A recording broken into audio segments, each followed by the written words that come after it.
The technology has taken us now down to the size of a water fuel injector. In order to run your car in water, the only thing we need to do is replace your spark plugs, hook it to a computer system, take a water tank, feed the water under pressure around 125 pounds of pressure. The water is converted, goes through a resonant cavity, it's converted into thermal explosive energy on demand that occurs inside the engine. Furthermore, the design technology of the water fuel injector pushes out the water, pushes out any ambient air in the process, and as a result, when the water fills the resonant cavity, and it's now, when high voltage hits it, now converts it, liberates the gases from the water, ionizes it, and then goes into spark ignition. It has minimal amount of interaction with the ambient air, so therefore you knock down any form of nitrous oxide, which is minimal anyhow, to almost an absolutely negligible factor.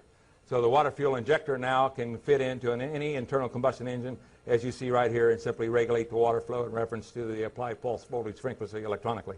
Go ahead. You remember I had mentioned that the same engineering design specification of one system would apply to all systems regardless of size. Did I not say that?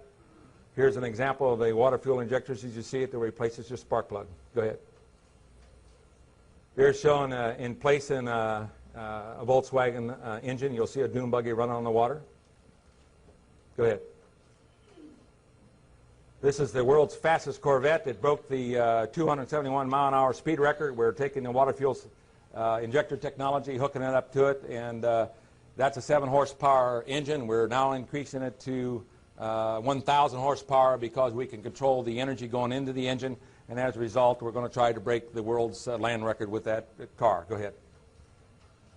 It shows where we're hooking up to an Alaskan Bushmaster in order to break the aviation history and running on water. Go ahead.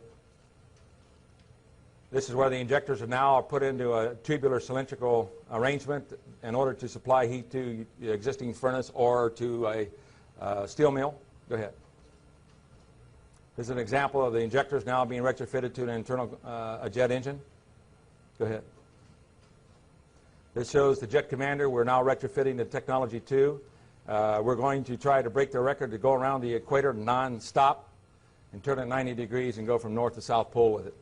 So we're going to show demonstrations that we have, in fact, a viable answer to the energy problem using water as fuel.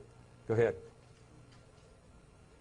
This shows a closer example of the jet engine where all we do is replace the injectors in the jet engine and link it up to the computer systems, which now will control the production of the gas and the hydrogen fracturing technology. Go ahead.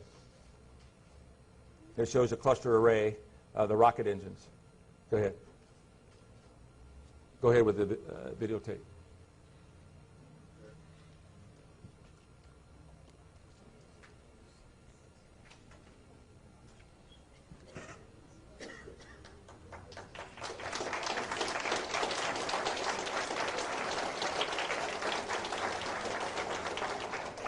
Thank you. After the videotape, I'll open up for questions and answers.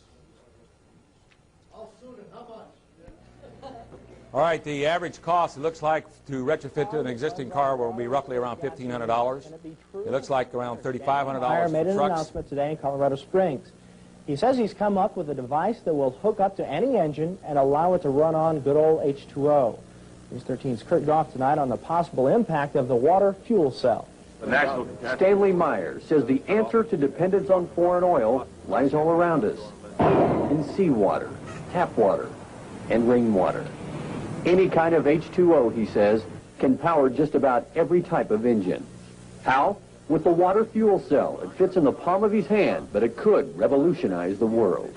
You're talking about a pollution-free, totally new source of energy, the voltage dissociation of water. The fuel cell converts water into a gas, hydrogen oxygen, which is released in the form of thermo-explosive energy. So the water fuel injector simply replaces the spark plug.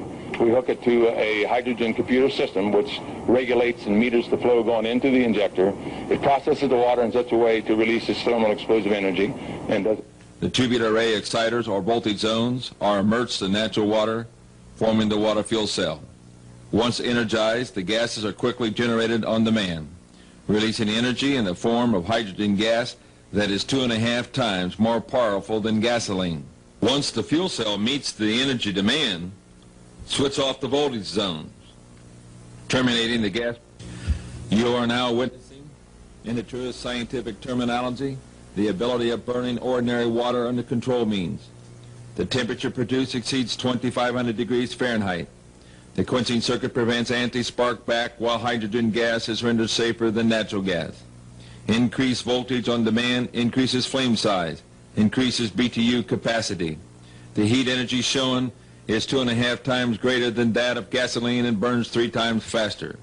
Because of this, the gas energy can now be used to run your car on water.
Channel 6, Columbus. This is Action 6 News, the 6 o'clock report, with Tom Ryan and Gail Hogan substituting for Michelle Galian, Larry Cosgrove with the weather, and Steve Minnick sports.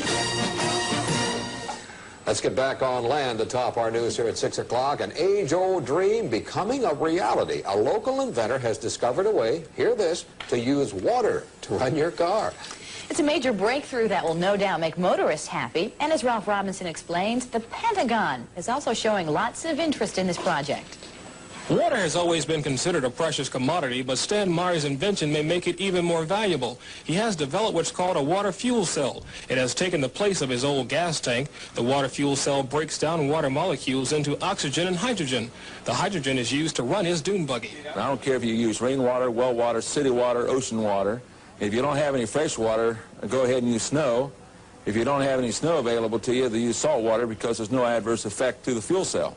Meyer started working on this project 4 years ago. He's not a scientist. He isn't even a chemist. In fact, he never graduated from college. Myers was determined, he says, to design something to protect this country from oil embargoes. And we have calculated that if we take the dune buggy from Los Angeles to New York, we would roughly use 22 gallons of water. The Pentagon flew a lieutenant colonel in last week to look at Meyer's invention. There is talk of possibly using it in the Star Wars defense program and to run Army tanks. Myers is currently perfecting a water fuel cell for cars. It will cost about $1,500. He says it won't need any maintenance, and you won't have to replace it. It'll be at least 2 years before the fuel system goes into mass production. The day it happens will be one the fuel industry hates, but it'll put a smile on the face of those who've had to say at one time or another, fill her up. I'm Ralph Robinson. Thank you.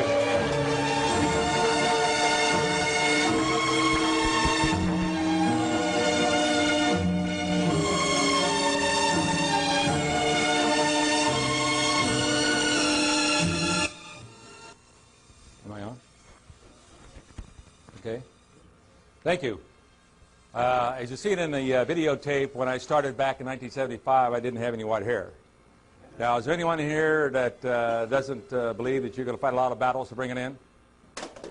And we have fought a lot of battles to legalize the technology to bring in this, to use water as fuel. I have over 25 major patents already issued. There's 42 major patents applied. 30 or 25 or 26 of them now have been allowed throughout the entire world.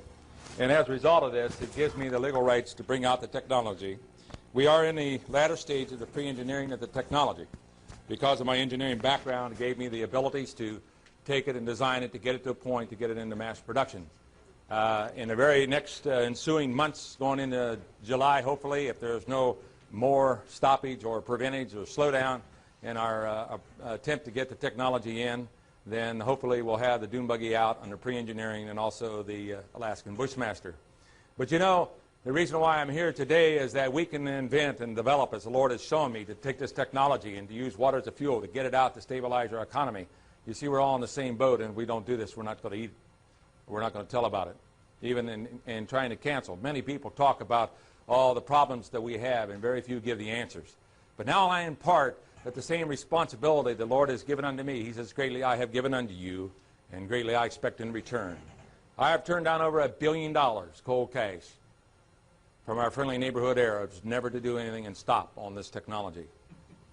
But the purpose is, you know, we pay out over $200 billion.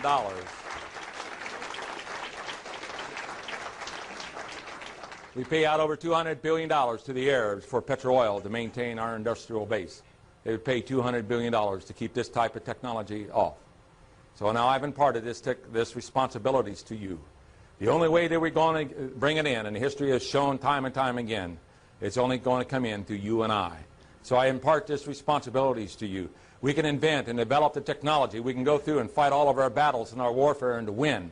But in the final analysis, it's going to come up to you. And you're going to have to make the decision whether or not you want this type of technology to come in and perhaps solve the environmental pollution problems, perhaps keep food on the table and keep industry alive, and to be able to help clean up the environment so that we can stay on this little planet which we call the spaceship. Thank you, and have a nice day. Thank you.